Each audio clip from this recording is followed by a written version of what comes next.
Y vamos ahora a echar un vistazo a ver cómo va todo el tema de Ucrania. Una semana movida, declaraciones fuertes, la de ayer, por ejemplo, del presidente de los Estados Unidos diciendo, por Dios, este hombre no puede mantenerse en el poder, refiriéndose ni más ni menos que a Vladimir Putin.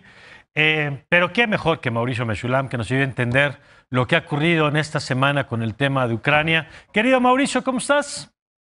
Hola Mario, qué gusto saludarte, a ti, a toda la audiencia. Efectivamente, muy cargada de noticias en el tema ucraniano y en toda una serie de temas paralelos, Mario. Pero pues vámonos con Ucrania Venga. porque yo lo vería por dos lados, si te parece.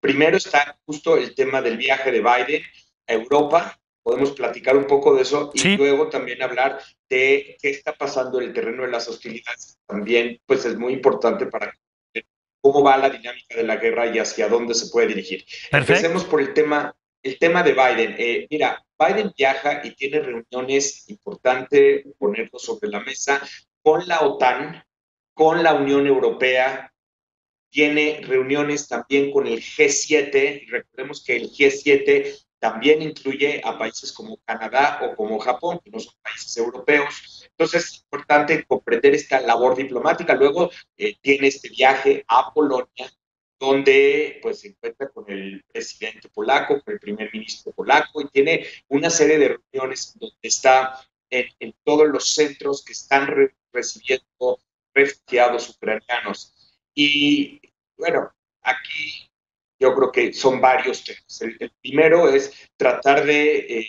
consolidar la unidad de la OTAN y la unidad europea, porque mira Mario, aquí hay que comprender que además de todo lo que está pasando entre Rusia y Ucrania o entre la OTAN y Rusia, hay que considerar que cada país tiene su propia política interna, cada país tiene su propia audiencia. Y en muchos de estos países hay una enorme, enorme exigencia, Mario, de comportarse de forma más fuerte, de no parecer como débiles ante Sí. lo que está sucediendo.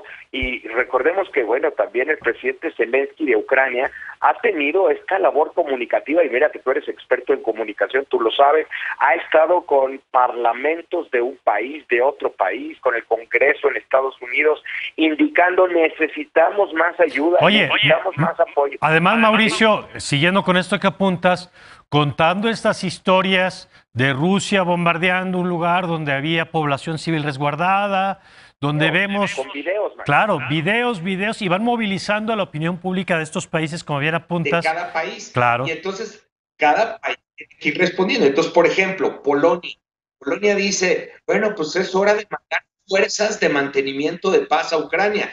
Y esto sí genera un disenso en la OTAN, porque la OTAN no tiene contemplado mandar tropas de ninguna índole a Ucrania, pero por otro lado Polonia siente que tiene que responder ante su propia audiencia. Entonces el viaje de Biden era intentar asegurarse de que hay posturas justificadas, de que la alianza se mantiene firme, de que se está mandando un mensaje firme en contra de Putin y de que estas fisuras que se han ido exhibiendo a lo largo, pues claro, de varias semanas son de preparar. Entonces, sí, mostrar un liderazgo y también mostrar palabras fuertes, indicando, por ejemplo, que de ninguna manera Estados Unidos abandonará a ninguno de los países de la OTAN si es que Rusia se atreve a atacarlos. Y entonces es cuando lanza esta bomba discursiva, que además se suma a todas las que ha venido diciendo y dice Putin carnicero. Así, por Dios, este hombre no está más en el poder. Y creo que tenemos que hilarlo con una serie de elementos discursivos que el propio Biden ha venido diciendo a lo largo de ya bastantes meses. Mucho antes de esto llamó a Putin asesino. De acuerdo. Ante una pregunta de un reportero lo llama asesino. Posteriormente, de manera más reciente, lo llama criminal de guerra. Ahora lo está llamando carnicero y está diciendo que debería salir del poder. Y la propia Casa Blanca, la vocería de la Casa Blanca, intenta moderar diciendo no es cierto. Blinken está en Jerusalén en este momento, bueno, está en Israel en este momento, desde Jerusalén ante reporteros. Blinken, el secretario de Estados Unidos, dice no estamos queriendo de un cambio de régimen.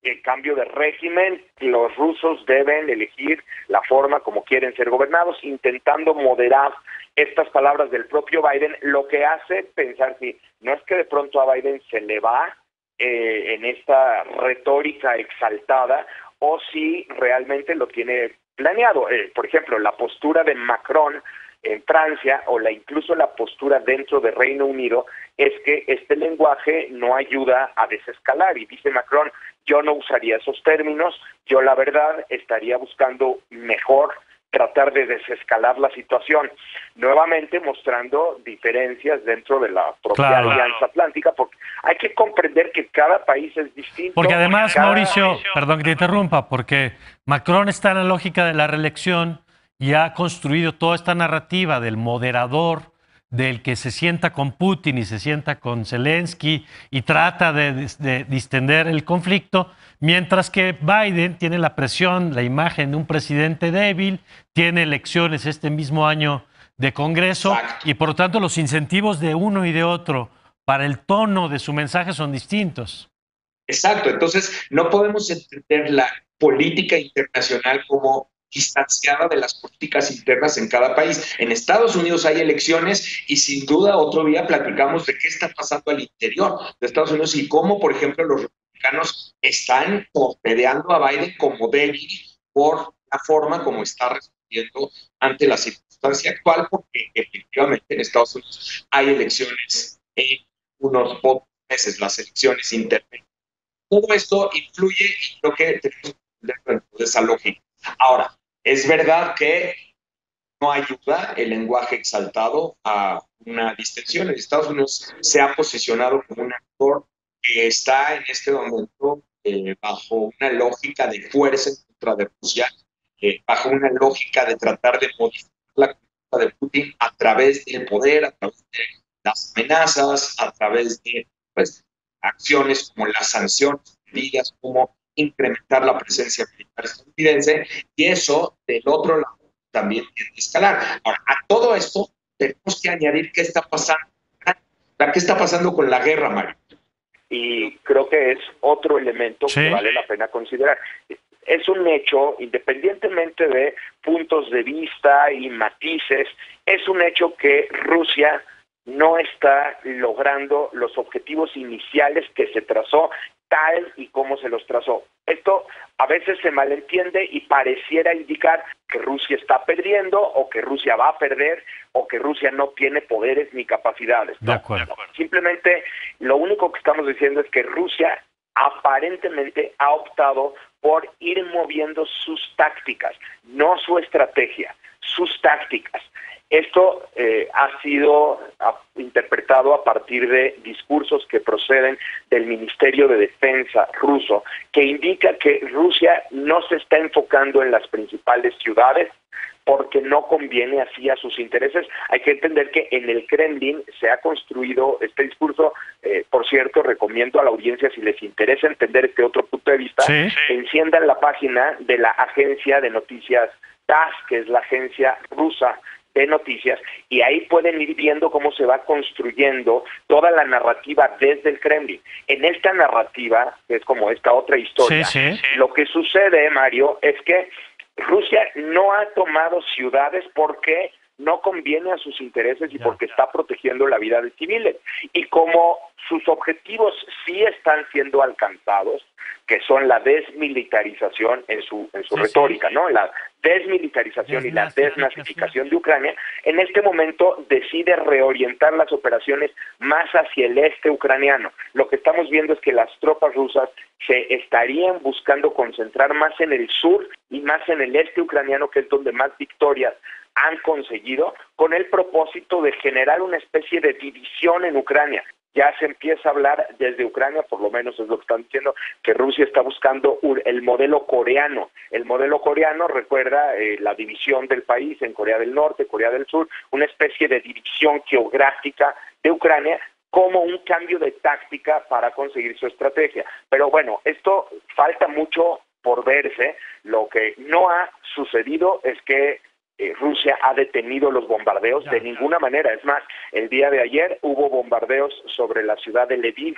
que está mucho más hacia el occidente, muy cerca de la frontera con Polonia, y que ha sido utilizada como una ciudad refugio, alejada de todas las hostilidades. Está siendo severamente bombardeada por Rusia, lo que nos indica que los bombardeos rusos continúan.